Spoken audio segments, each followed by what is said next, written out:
The Dominion had ruled the stars for 12,000 years. Their empire stretched across 1,000 worlds. They had crushed hundreds of species beneath their boots. Some they enslaved. Others they simply erased from existence.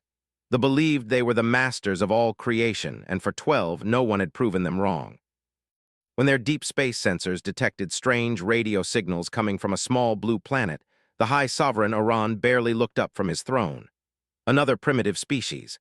Another world filled with creatures who had just learned to send messages through the void. They always found them eventually, these young races reaching out into the darkness, hopping to find friends among the stars. They never found friends, they found the Dominion. "Send one ship," Iran commanded. His voice was cold and bored. "Cleanse the world, I want no traces left." Commander received the order aboard his dreadnought, the Throne of Silence. He studied the data about the blue planet and its inhabitants. Soft creatures. No scales, no claws, no natural weapons. They had primitive flying machines and chemical rockets. They had never left their own world. They called themselves humans. Almost laughed, this would take less than an hour. The Throne of Silence emerged from faster-than-light travel just above Earth's atmosphere on a quiet Tuesday morning. People in Tokyo saw it first, a dark shape blocking out the sun, larger than any mountain. Then people in Beijing saw it. Then Moscow. Then New York. Within minutes, every screen on the planet showed the same image, a ship the size of a city hanging in the sky like death itself. The world's leaders tried to communicate. They sent radio messages in every language. They beamed mathematical sequences into space, hopping to show they were intelligent, hopping to start a conversation. Commander did not respond. They did not talk to insects before stepping on them. The bombardment began at 9:47 a.m. Greenwich Mean Time. Pillars of blue fire fell from the sky. They struck New York first. The entire island of Manhattan simply ceased to exist. One moment, 8 million people lived their lives. The next moment, there was only a crater filled with glass and ash.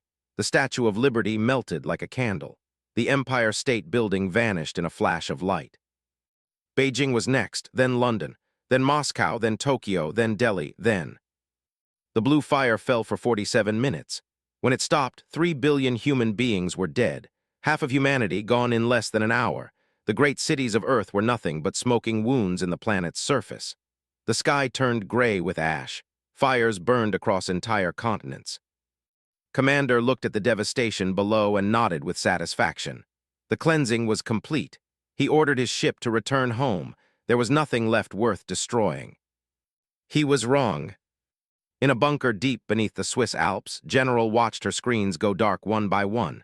She was 53 years old. She had served in the military for 30 years. She had seen war, but nothing like this. Nothing could have prepared anyone for this. Around her, officers wept. Some screamed. Some simply stared at nothing, their minds broken by what they had witnessed. Wanted to weep too. Her daughter had been in New York visiting friends. Her daughter was gone now, along with everyone else. But did not weep. She could not afford to weep. Someone had to lead, someone had to think, someone had to survive. "Find me survivors," she ordered. Her voice was steady, even though her heart was shattered. "Find me anyone with military training. Find me scientists. Find me engineers. We need to understand what just happened." In the days that followed, the survivors began to count their losses. 3 billion dead. Every major city destroyed. Governments collapsed. Communication networks failed.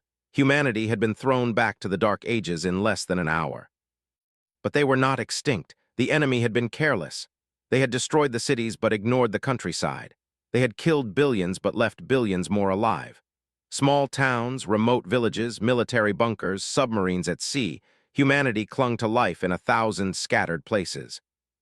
And then came the discovery that changed everything. In the ruins of what had once been Beijing, search teams found something unexpected. A small alien craft, barely the size of a bus, had crashed during the bombardment. Perhaps it had been damaged by debris. Perhaps it had malfunctioned. Whatever the reason, it had fallen to Earth, and its pilot was still alive. Doctor was brought to the crash site. He was a linguist, a scholar who had spent his life studying how beings communicate. His wife and 2 children had died in the attack. He had nothing left except his mind and a burning need to understand. The alien was dying. Its gray skin was torn. Green blood pooled beneath its body. But its eyes were still open, and when it saw, it spoke. At first, the words meant nothing, but recorded everything. He studied the sounds, the patterns, the way the creature moved its hands. Slowly, painfully, he began to understand. The alien's translation device was damaged but still working, learned to communicate in broken phrases and simple concepts. What he discovered filled him with cold horror. They had done this before, hundreds of times. They found young species and destroyed them before they could grow strong. It was routine for them. Humans were simply the latest in a long line of extinctions. The alien called it cleansing, as if murder on a planetary scale was nothing more than housekeeping. Y asked, "Why do you do this?" The alien's answer was simple. "Because we can, because you are weak, because the Dominion does not allow rivals." In its final moments, the alien seemed almost amused. "You should have stayed quiet," it whispered. "The Dominion does not lose. Your species is already dead. You simply do not know it yet."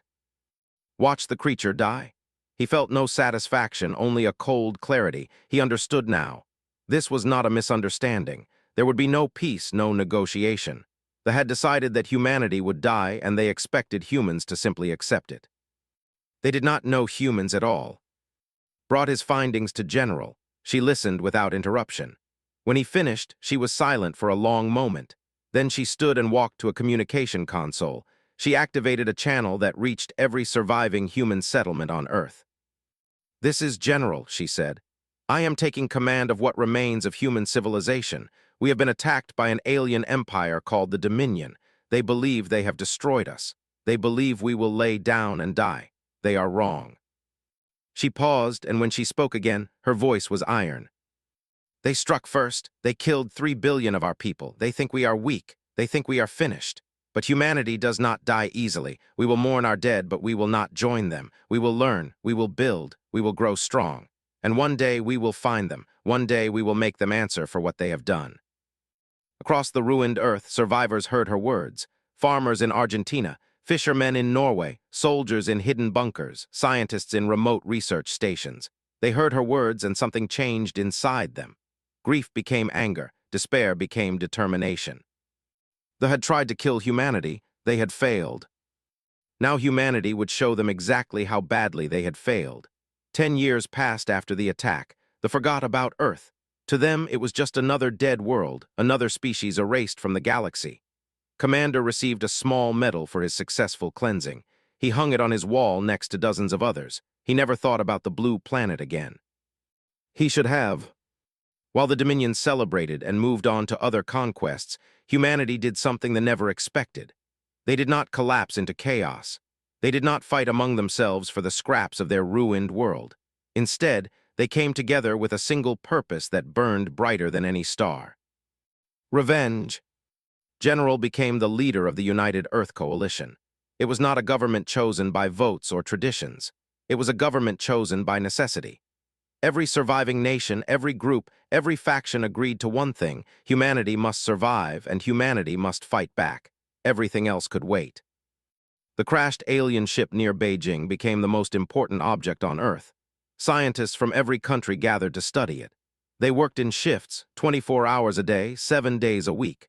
They took it apart piece by piece, studied every wire, every panel, every strange device.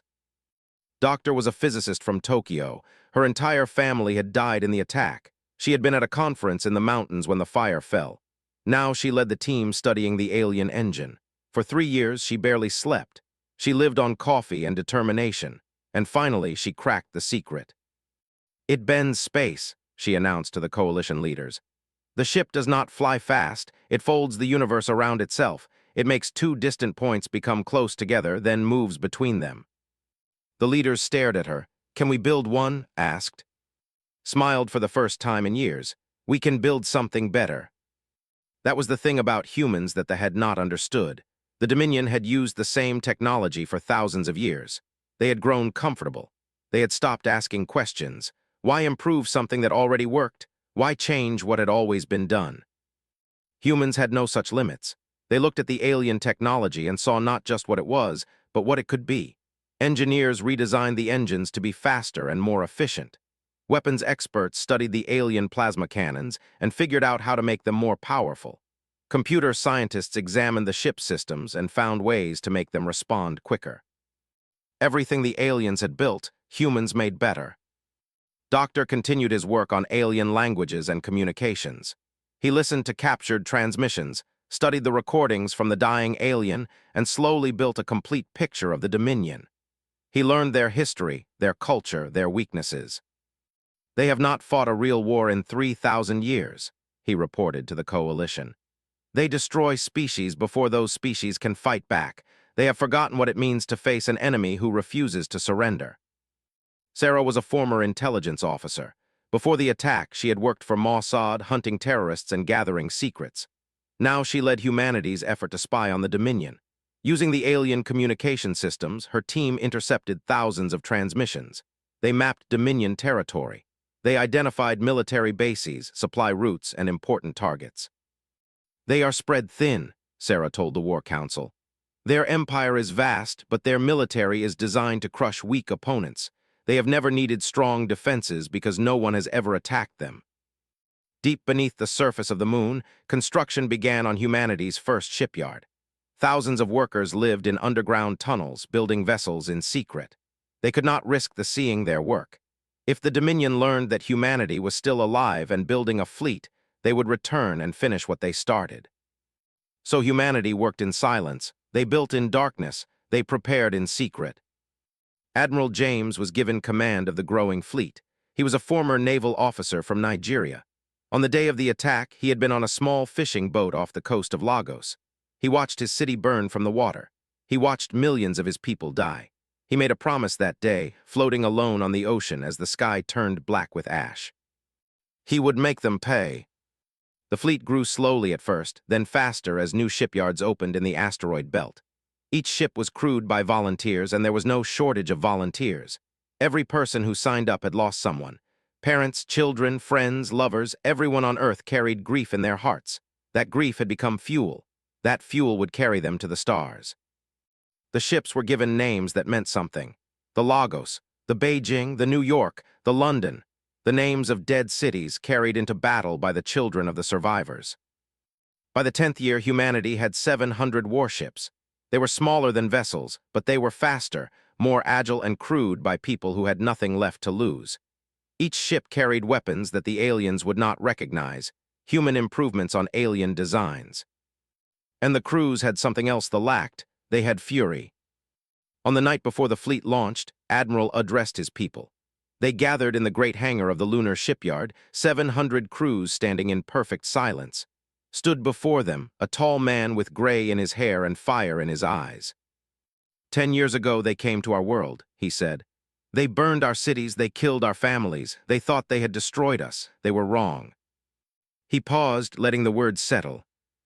We did not come here for glory. We did not come here for conquest. We came here because they gave us no choice. They attacked us without warning, without mercy, without reason. They tried to wipe us from existence. Now we will show them what that means. He raised his fist. We are the children of Earth. We are the survivors. We are the ones who refused to die. And tonight we go to war, not for revenge, though we have earned that right. We go to war because if we do not, they will do this again. To us, to others, to every young species that dares to reach for the stars. The hangar erupted in cheers. Soldiers stamped their feet.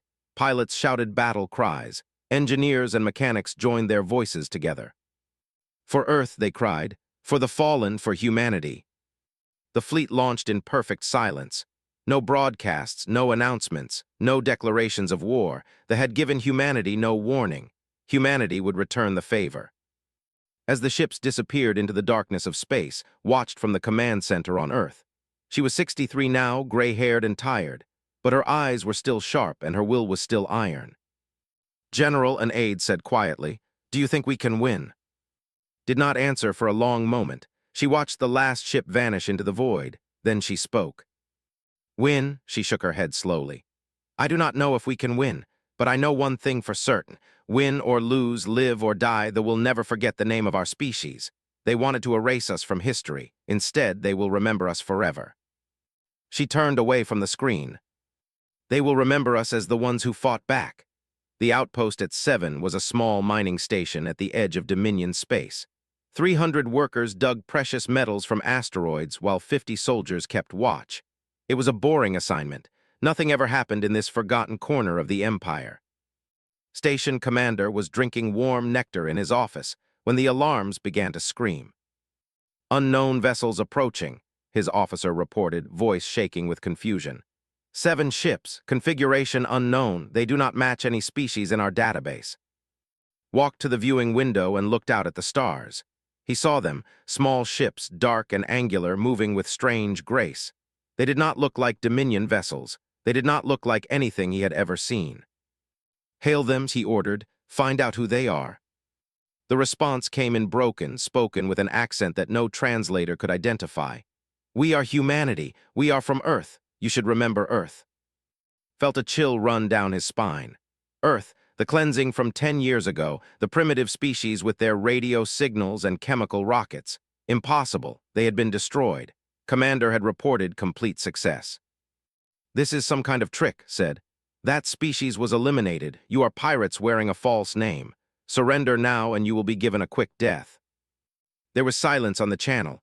Then a new voice spoke, calm, cold, and terrifying. We are not pirates. We are survivors, and we did not come here to surrender. Admiral James gave the order to attack. The battle lasted 11 minutes. Human ships moved like nothing they had ever seen. They were faster, more agile, and their weapons hit harder. The mining station's defenses fell one by one. Escape pods were allowed to flee, all except one. In that single pod placed a recording device. The message was simple. You struck Earth first, we are coming. The pod carried its message back to Dominion space. When High Sovereign Iran heard it, he laughed. One station, destroyed by survivors of a cleansed world? It meant nothing. He ordered a fleet to hunt down these insects and finish what should have been finished 10 years ago. He was not laughing 2 months later. The human fleet struck again and again. They attacked supply convoys. They destroyed communication relays. They appeared without warning, hit hard, and vanished before reinforcements could arrive. They did not fight like any enemy the Dominion had faced before. The military was built for crushing weak opponents. Their ships were large and powerful but slow. Their tactics had not changed in centuries because they had never needed to change. They expected enemies to stand and fight. They expected enemies to fear them. Humans did neither.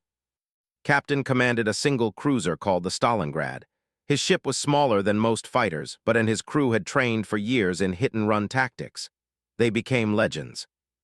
The Battle of the Narrow Pass was supposed to be a simple Dominion victory. 40 warships against one human cruiser blocking a near the planet 4. Behind that planet, 3 million civilians of the enslaved species waited for death. The Dominion had decided to punish them for showing sympathy to the human attackers.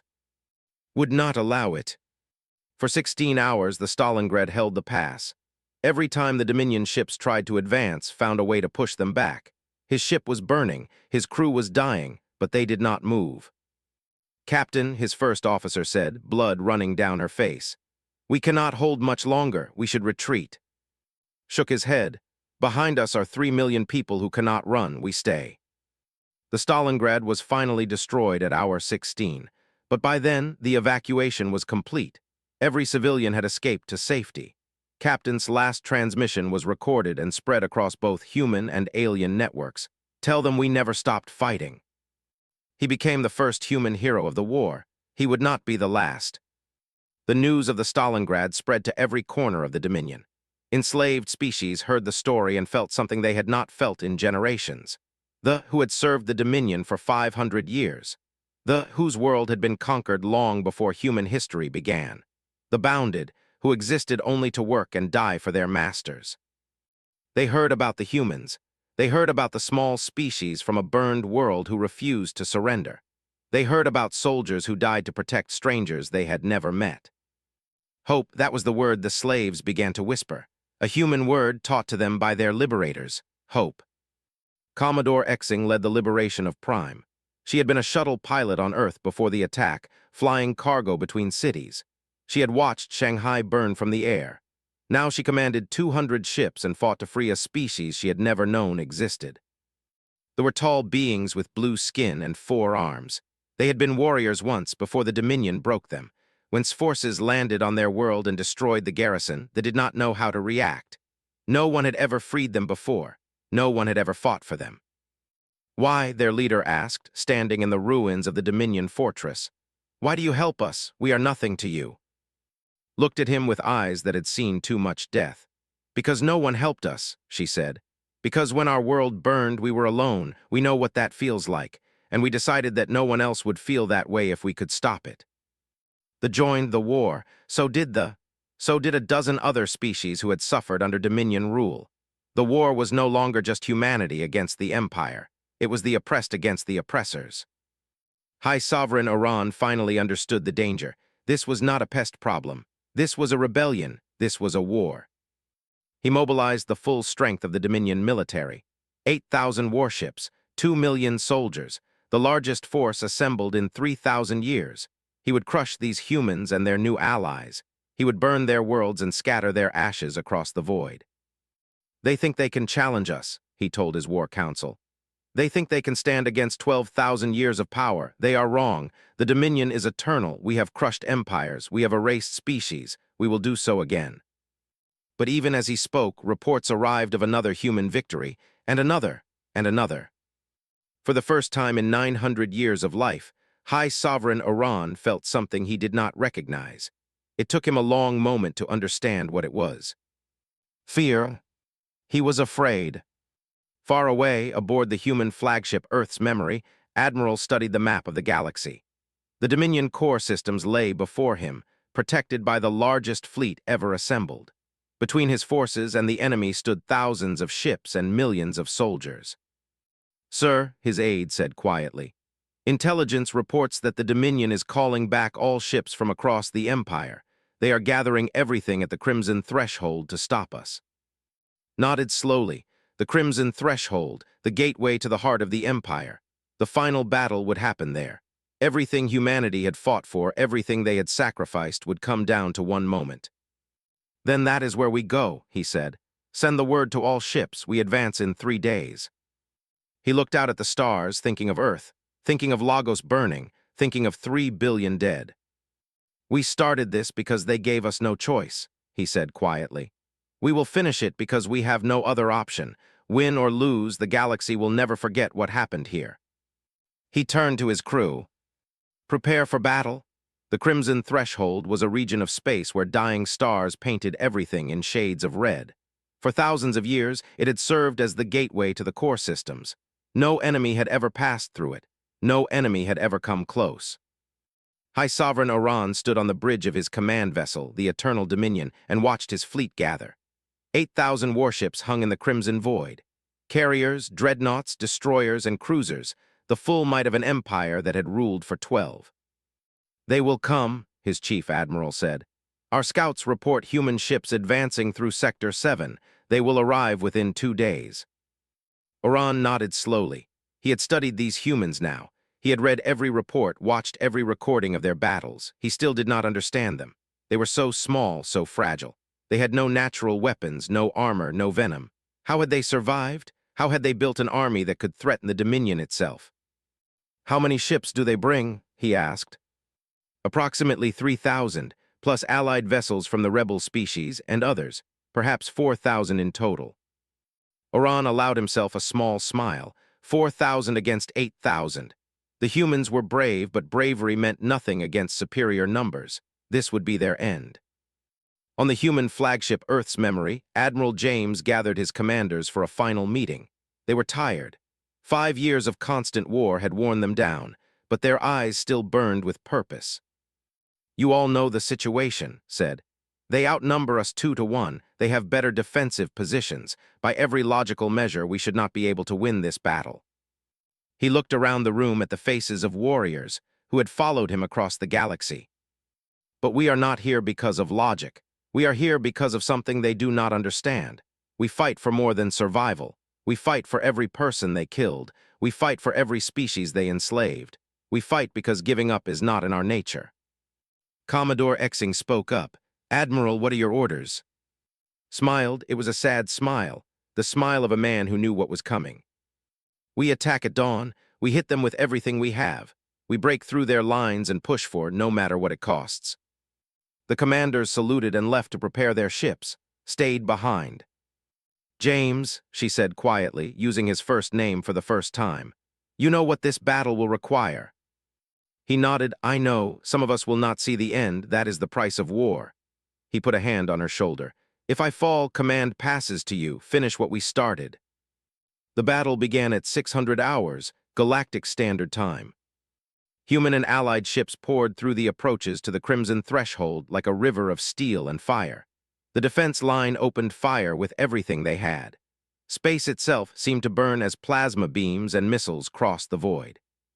Ships died in the first minute. Human ships, the darkness filled with debris and flame. Admiral commanded from the center of the formation. The Earth's memory was the largest human vessel ever built, carrying a crew of 5,000. It pushed forward, drawing enemy fire, creating openings for smaller ships to slip through. Concentrate fire on their carriers, ordered. Destroy their ability to launch fighters. 3 carriers exploded in quick succession. But for every enemy ship destroyed, 2 human vessels fell. The numbers were against them. The odds were impossible. On the second day of the battle, High Sovereign Iran broadcast a message to the human fleet. You have fought well, he said, for vermin, but surely you see now that this is hopeless. Surrender, and I will grant your species a quick end. Continue fighting, and I will ensure that your deaths last for years. Admiral's response was broadcast across all channels. You killed 3 billion of our people. Did you think we came here to negotiate? The battle raged on. By the 5th day, both sides had suffered terrible losses. They had lost 2,000 ships. The humans had lost 1,500. The Crimson Threshold was filled with wreckage, a graveyard of metal and memories. On the 7th day, Admiral saw an opportunity. A gap had opened in the line near their command ship. It was narrow and dangerous, defended by a massive carrier and its escort fleet. But if someone could break through, they could threaten the heart of the enemy formation. Earth's memory will lead the charge, announced. All ships follow in our wake. His first officer stared at him. Admiral, that carrier has enough firepower to destroy us 10 times over. Then we will make sure we are close enough that destroying us destroys them too, stood from his command chair. All hands prepare for ramming speed. The Earth's memory surged forward. Enemy fire tore into her hull, decks collapsed. Fires broke out across the ship, but she did not slow, she did not stop. The carrier commander realized what was happening too late. He tried to turn his massive ship away, but the Earth's memory was already upon him. The human flagship struck the carrier at full speed, driving deep into its hull like a spear through armor. Both ships exploded. Admiral James died in the fire along with 3,000 of his crew, but his sacrifice had achieved its purpose. The enemy line was broken, the path to lay open. Aboard her own ship, the Shanghai Rising Commodore Xing watched the explosion. She closed her eyes for a moment, feeling the weight of command settle on her shoulders. Then she opened them and spoke. All ships, this is Commodore. Admiral has fallen. Command passes to me. Her voice was steady as stone. The Admiral gave us our opening. We will not waste it. All ships advance. No retreat. Not one step backward. Our dead are watching. The human fleet surged through the gap. The Battle of the Crimson Threshold lasted 9 days. When it ended, they had lost 5,000 ships. The humans and their allies had lost 2,000. Both sides were exhausted, depleted, broken. But the humans held the field. High Sovereign Iran retreated with his remaining forces. For the first time in 12,000 years, an enemy stood at the gates of the Dominion. For the first time in his long life, the ruler of 1,000 worlds knew true fear. Commodore addressed her surviving crews from the bridge of her battered ship. Behind her, the Crimson Threshold glowed with the fires of destroyed vessels. We have paid a terrible price to reach this point, she said. We have lost friends, family, and leaders. Admiral gave his life to bring us here. Captain gave his life. Thousands upon thousands have given everything they had. She paused, letting the weight of those losses settle. But we are not done. Lies before us. The heart of the empire that tried to destroy us. We did not come this far to stop. We did not sacrifice so much to turn back now. She raised her fist in the salute that had become a symbol of human resistance. One more battle, one more push, and then one way or another this war ends, for Earth, for the fallen, for everyone who died believing we could reach this moment. The fleet cheered, tired, wounded, broken ships crewed by tired, wounded, broken people, but they cheered anyway. Because they were human, and humans did not know how to quit. turned to look at the distant star that warmed the... Somewhere down there, the High Sovereign waited. Somewhere down there, the creature who had ordered the death of 3 billion people sat on his throne and wondered what was coming. "Coming to find you," whispered to the stars. "Coming to finish this." She gave the order. The fleet advanced toward was a beautiful world. Green continents stretched across its surface. Blue oceans sparkled under a warm yellow sun.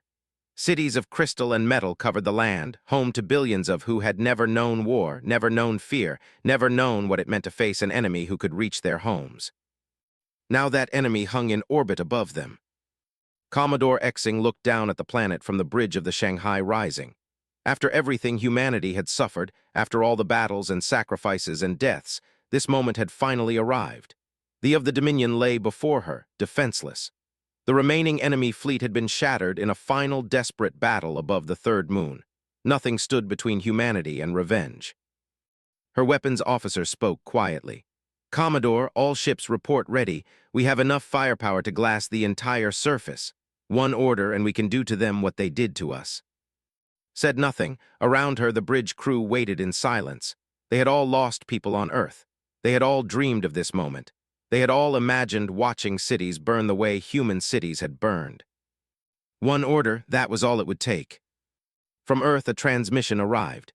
President, now 73 years old, appeared on the screen. Her hair was white, her face lined with age and sorrow, but her eyes were still sharp. She said, "I know what you are feeling right now. I know what everyone in that fleet is feeling. We have earned the right to destroy them. No one would blame us. No court in history would condemn us for returning what they gave." She paused. "But I am asking you not to do it, not because they deserve mercy. They do not. I am asking because of what we will become if we do this. The ruled through fear and destruction for 12,000 years. If we destroy them the same way we become them, we prove that we learned nothing from our suffering except how to cause more suffering." Listened in silence. "We did not survive to become monsters," continued. "We survived to become something better.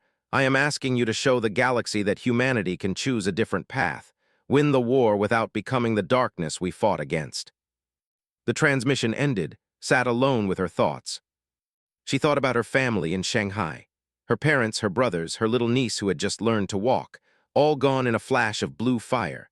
She thought about Admiral and Captain and the thousands of others who had given their lives. She thought about 3 billion names carved into her memory. They deserved justice, but did justice mean extinction? She made her decision. "All ships, this is Commodore. We will not bombard the surface. We are going down there in person. We will take their leaders, dismantle their military, and free their slaves. But we will not become what they were. We will not murder billions to avenge billions. We are humanity. We are better than that." There was silence on the communication channels. Then slowly voices began to respond.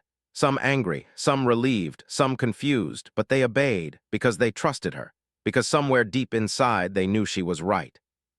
The landing forces descended on like rain from an angry sky. Marines in powered armor stormed the great cities. They faced resistance from the remaining military forces, but it was weak and scattered. Most soldiers had never fought a real battle in their lives. They had only ever crushed helpless victims. They did not know how to face an enemy who fought back. Sergeant led the assault on the Imperial Palace. He was 28 years old, born in a refugee camp after the attack. His mother was Sarah, the intelligence officer who had mapped the Dominion's secrets. He had grown up hearing stories about Earth, about the cities of light that had existed before the fire fell. He had trained his entire life for this moment. The palace was enormous, a tower of crystal and gold that reached toward the sky. Guards fell before the human advance. Room by room, floor by floor, the Marines pushed deeper into the heart of the Empire. Found the High Sovereign in the throne room. Oran sat on his great chair, surrounded by the symbols of 12,000 years of power. His guards were dead. His fleet was destroyed. His empire was falling around him. He looked small now, this ancient creature who had ordered the deaths of billions. He looked like what he truly was, a frightened old being facing the end of everything he knew. "So," Oran said as approached, "you have come to kill me, to take your revenge. Go ahead. I expected nothing less from animals." Stopped a few meters from the throne, he could kill this creature with a single shot. He could end the life that had caused so much death. His finger rested on the trigger of his weapon. But he did not fire. Instead, he holstered his gun. Oran stared at him in confusion. "What are you doing? Why do you not strike?" Looked at the High Sovereign with something like pity. "Because we are not you. We did not cross the galaxy to become murderers of the helpless. You will face justice. You will answer for your crimes. But you will answer in a court before judges like a civilized being, not butchered in your chair like the animal you think we are." Oran's confusion deepened. "I do not understand. What are you?" His answer was quiet but firm. "We are humanity. We are what happens when you try to destroy something that refuses to die. And we are what you could never be, people who know when to stop." The war ended not with fire, but with trials. High Sovereign Oran and his war council faced a court made up of representatives from every species the Dominion had wronged. Humans sat beside the bounded. Together, they heard testimony from survivors across 1,000 worlds. Together, they delivered judgment. Oran and those most responsible for the worst crimes were sentenced to life imprisonment on a barren moon far from any civilization. They would live out their days in isolation, unable to harm anyone again. Other officials received lesser sentences based on their level of involvement. The Dominion was dissolved. In its place rose the United Species Alliance, a new government built on principles that the old empire had never understood. Equality, justice, cooperation. Every member species had a voice. Every world had a vote. No one would ever again have the power to order the extinction of another people. Earth became one of the founding members, equal among equals. Monuments were built on the surface of humanities, not monuments to victory, but monuments to memory. The names of 3 billion dead were carved into black stone, a reminder of what had been lost and what had been learned. President gave her final speech on the day the alliance was formally established. She was old now, tired, ready to rest, but she stood straight and spoke clearly. "We have won our war," she said, "but victory is not the end, it is the beginning. The galaxy looks to us now, to all of us, to show that there is a better way, the ruled through fear. We must rule through hope. They built an empire on the bones of the conquered. We must build a future on the hands of the willing." She looked out at the crowd, humans and a dozen other species standing together. Some will ask if we were right to show mercy. Some will say we should have destroyed them as they destroyed so many others. But I believe that the true measure of a species is not how it treats its enemies in victory. It is what it chooses to become when it has the power to become anything. She smiled, and there was peace in her eyes. Humanity chose to become builders, not destroyers. We chose to end the cycle of violence, not continue it. That choice is our greatest victory, greater than any battle, greater than any conquest. We proved that we are more than our pain. We proved that we can be better. Years passed. The alliance grew and strengthened. Old wounds slowly healed. Children were born who had never known war, who grew up in a galaxy where species worked together instead of conquering each other. On Earth, the scars of the attack faded. New cities rose where old ones had fallen. Parks and gardens covered the craters. Life returned to places that had known only death. And in quiet moments, old soldiers would gather at the memorials. They would trace their fingers over the names carved in stone and remember. They would tell stories of those who had fallen, making sure that the sacrifice was never forgotten. A saying spread across the stars, passed from species to species, a warning and a tribute combined.